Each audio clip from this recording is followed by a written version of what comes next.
Assalamualaikum warahmatullahi wabarakatuh. Perkenalkan, nama saya Neng Tia Mardia. Saya berasal dari UPBJJ Jakarta. NIM saya yaitu 677635168. Pada kesempatan kali ini, saya akan menjelaskan atau mempraktikkan tentang mata kuliah IPA di SD, yaitu tentang Modul 3, Makanan, KP3, tentang pencernaan makanan atau sistem pencernaan pada manusia. Tujuan pembelajaran kali ini yaitu mengamati dan mengurutkan bagian-bagian sistem pencernaan manusia secara benar. Kemudian, mengetahui organ pencernaan yang menghasilkan enzim beserta fungsi enzimnya. Yang ketiga, memahami proses perubahan zat makanan menjadi bentuk yang dapat diserap oleh tubuh. Mari kita bahas tentang sistem pencernaan pada manusia. Struktur dan fungsi sistem pencernaan pada manusia. Makanan yang kita konsumsi setiap hari akan masuk ke sistem pencernaan untuk dicerna. Apa yang terjadi di dalamnya? Mari kita bahas. Sistem pencernaan adalah serangkaian organ yang bekerja untuk mengubah makanan menjadi energi, serta membuang sisa makanan yang tidak dibutuhkan tubuh. Organ sistem pencernaan manusia itu terbagi menjadi dua. Yang pertama, organ pencernaan utama, yaitu terdiri dari mulut, kerongkongan, lambung, usus halus, usus besar, dan anus. Yang kedua adalah organ pencernaan tambahan, terdiri dari kelenjar pencernaan yang menghasilkan enzim, kemudian hati, dan pankreas. Mari kita bahas yang pertama, organ pencernaan utama. Pertama, rongga mulut. Terdapat dua proses pencernaan makanan, yakni pencernaan mekanis dan kimiawi. Pencernaan mekanis, yaitu terdiri dari gigi dan lidah. Gigi berfungsi mencerna makanan secara mekanis dengan cara dikunyah sampai halus. Hal ini agar mudah ditelan. Kemudian lidah.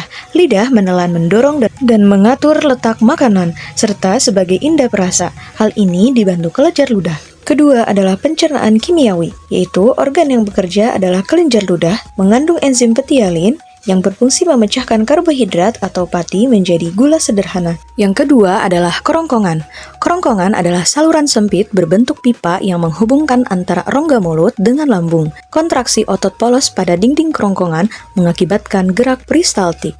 Gerak peristaltik adalah gerakan meremas-remas makanan untuk didorong masuk ke dalam lambung.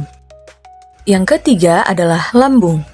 Lambung adalah kantong besar yang dindingnya bersifat elastis yang dapat direnggangkan untuk menampung makanan. Terdapat dua proses pencernaan makanan, yakni pencernaan mekanis dan kimiawi. Yang pertama, pencernaan mekanis, berlangsung dengan kontraksi otot lambung yang mengaduk makanan dengan gerakan peristaltik. Kedua, pencernaan kimiawi, berlangsung ketika makanan yang diaduk bercampur dengan getah lambung. Sedangkan getah lambung mengandung asam klorida, enzim renin, dan enzim pepsin.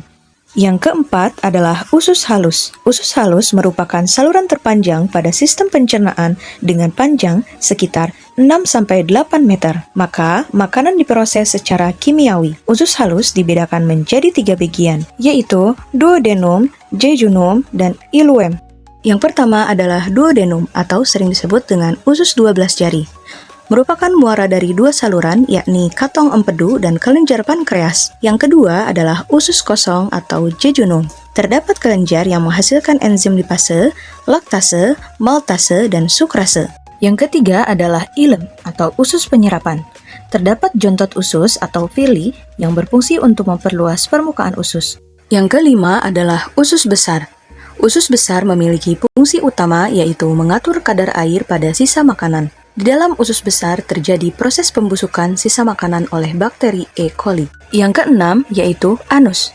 Anus merupakan bagian akhir dari saluran pencernaan yang berfungsi sebagai jalan keluar tinja dari tubuh. Sebelum dikeluarkan, tinja disimpan sementara di dalam rektum, kemudian dikeluarkan oleh anus. Yang kedua adalah organ pencernaan tambahan. Yang pertama adalah hati. Hati merupakan kelenjar terbesar dalam tubuh yang menghasilkan getah empedu. Getah empedu mengandung garam empedu, bilirubin, dan elektrolit. Yang kedua adalah pankreas. Pankreas menghasilkan getah pankreas yang mengandung zat berikut. Yang pertama, enzim amilase, merombak amilum menjadi maltosa dan glukosa. Yang kedua, enzim tripsin, yaitu merombak protein menjadi asam amino. Yang ketiga, yaitu enzim lipase, yaitu merombak lemak menjadi asam lemak dan gliserol.